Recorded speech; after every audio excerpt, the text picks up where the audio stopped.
Hello, Tripp Harrison here from Twiford Funeral Home in Manteo, North Carolina, and Elizabeth City, North Carolina. We are continuing our series of videos when someone dies, and these are videos, educational videos, to help those who are facing the loss of a loved one. And we deal with the issues that are logistical in nature. There's a lot of support and a lot of literature out there about grieving and emotional issues at the time of a loss, but there's not a lot of help necessarily on logistically what decisions you'll have to face, what the real rules are. And I want to start with a little disclaimer that we are located in North Carolina, and the things that I talk about here may not apply in your area, but they're at least something that you'd want to talk to your funeral director about at the time of a loss. We're going to focus in today on the subject of viewing the deceased and whether that's appropriate. It's trended over the years up and down. It goes back to the ancient Egyptians, and throughout the years there's been a number of customs in different time periods for that. When a loved one dies and you're one of the decision makers, there's a lot to think about. And one of the decisions is to have the remains of your loved one to be available to be seen by family or close friends, or even in a funeral service by acquaintances and whatnot. One important thing to consider is there may be some occasions when that's not possible. Perhaps the individual has physically deteriorated due to an illness, or they were involved in some sort of an accidental death, in which case the remains would not be, it wouldn't be wise, if even possible, to see. But in most cases, that's an option that's presented. Lately, there's been a little move to the side of not seeing the remains of the lost loved one because people want to remember them as they were and whatnot. But there are some things to consider about that before just dismissing the viewing of the body. I want to talk about those. Some families make arrangements for final disposition with a direct cremation or a direct burial. In those cases, the loved one that's passed away is physically removed from their place of passing, taken into the care of the funeral home, and then subsequently taken to a crematory or directly buried in the ground. There is no period there where the remains of that loved one will be displayed for anyone to see. But there are people, a lot of people actually, who opt for cremation or burial, but choose to have a service to honor the loved one and allow those that cared about them to pay their respects and say goodbye, which I think is a beautiful thing.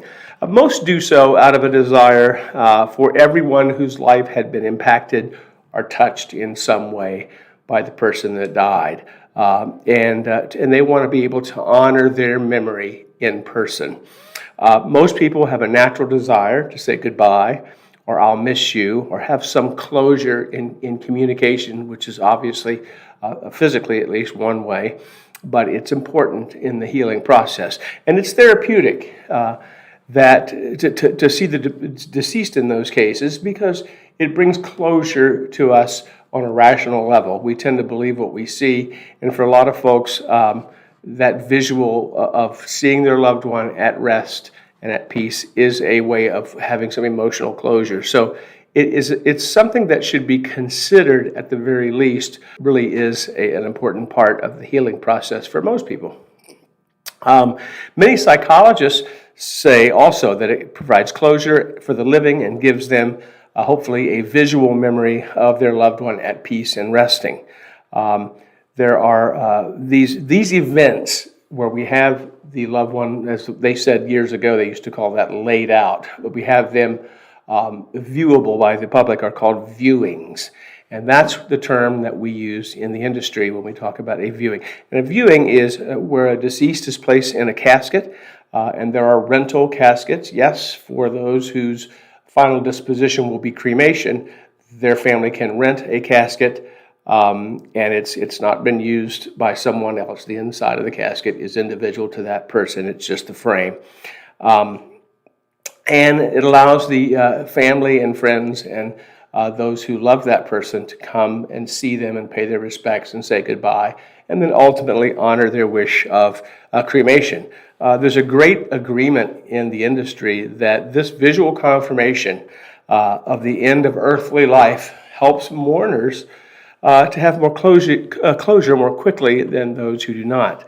It's important to point out that there are some people who have anxiety or even fear about seeing or even being near a dead body.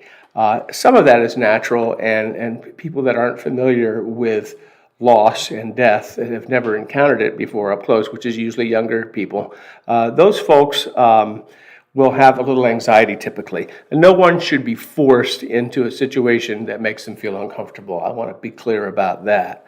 Having dealt with apprehension from family members about viewing deceased for many years, I've seen some that truly had a fear of that confrontation, but more often it's just an experience that's unfamiliar, and they have no preconception as to what that will be like. And in those cases, if they can get help in someone explaining to them what to expect, and maybe be accompanied to the casket with a loved one who will explain to them what's going on and comforting them, it will help them to set aside their apprehension and be able to say goodbye. But again, if the person is adamant about that, then we never want to force that. We just want to make it a possibility. And I've had many more people over the years actually tell me later on that they regretted not saying goodbye to their loved one because they were uncomfortable with it themselves. And then they never quite had that closure that you get from that final separation. You think of the money that families spend to find the remains of a soldier who died overseas in a war, or someone that's gone missing and that's after years is presumed dead, or that they'll go to great lengths to recover remains from an airplane crash or a natural disaster. All that money that's spent and time that's spent, they know those people are gone. But why? So why do they do that? Well, they get closure from knowing that everything is resolved, that they know that the person has passed, and their psyche can absorb that information and help them to move on. Same thing with the visitation, with the viewing. One of the steps of dealing with grief, in fact, the first step, according to Elizabeth Kubler-Ross, the author of On Death and Dying, is denial. It's normal human reaction to loss. You think about television shows you may have seen where someone's informed at their front door by the police that someone has passed away. The first thing they do is deny it. There's no way. You must have the wrong location or the wrong address for us, or what have you. It's a normal human reaction for that to be the first thing. And if we know intellectually that our loved one is gone, seeing them, especially at peace, helps us to deal with that. And that's something you might not realize for months or years, but that it does really help, especially if that loved one is presented at peace and respectfully by a skilled embalmer, and they can help them look perhaps even better than they did the last time they saw them alive. A lot of people go through an extended illness, or they have other conditions, for example, in an accident or in some sort of a situation where they were injured. The last time they were seen alive may not be the last memory to hang on to. It may be better to see them at least appear to be at rest and comfortable for us to resolve this in our subconscious. Traditionally, the body is almost always embalmed when being publicly presented. It is not legally required in any state, but most of the corporately owned funeral homes require embalming if there's going to be any viewing by anyone. And frankly, in my opinion, it's the right call. It ensures that the last impression of the deceased isn't the way they looked at the end. It is an extra layer of protection for the public from the unpleasantness of decomposition and the possibility of transmitting illness in some cases. So regarding direct cremation, there is one important thing I share with families about viewing an unembalmed body that is significantly different from what most families are used to experiencing. Unless special arrangements are made, a typical direct cremation viewing, which is also referred to in our industry as an ID viewing, does not involve embalming or cosmetic improvements, and is definitely not a closure quality experience. So I would suggest, if you wish to see your loved one and say goodbye, that you let the embalmers do their job and make the loved one look and appear in our mind to be at peace. Now, visitation is another term we use in the funeral industry, and it's similar to viewing, but we call it visitation because it's a gathering of family and friends. Visitation services are usually times when families make themselves available to friends and other extended family members who wish to express their sympathy for the family's loss. Funeral and memorial services typically don't leave a lot of opportunity for one-on-one conversation because they're attended by a lot of people, and the family doesn't necessarily have the time to really visit in depth and share memories and tell stories and whatnot. So the visitation often accompanies a viewing, meaning that a standalone viewing would be just the family coming in and seeing their loved one and saying goodbye.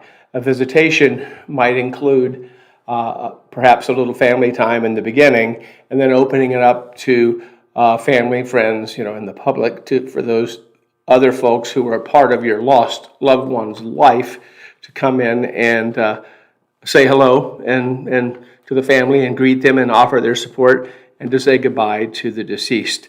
It gives those who knew the loved one that's departed to get together, tell stories, share memories.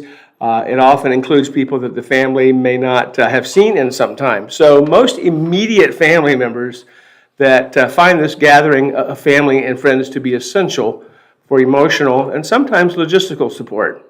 So funerals alone can lack the human touch in that they by themselves don't provide much opportunity for mingling and feeling the close personal bonding and support from those who love the one at rest.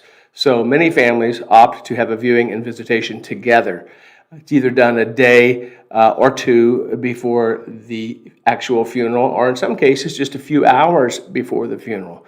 So having them on the same day is great if there are a lot of out-of-town people coming in. It makes travel simpler and less time they have to take off of work and their other responsibilities. So before you decide to dispense with a viewing or dispense with a visitation, give some thought to these issues. Remember, viewings and visitations and even funerals are not for the deceased. They are for those who are left behind that need to have closure in their life and want to say goodbye in the best way we can. Thanks for being with us today. It's Tripp Harrison from Twiford Funeral Homes in North Carolina. Please like and subscribe to this video so we can help grow our channel. We appreciate you. If you have any questions or comments, please leave them in the comments section below, and we'll try to get back to them. Thanks so much for being with us. I'm Tripp. We'll talk to you soon.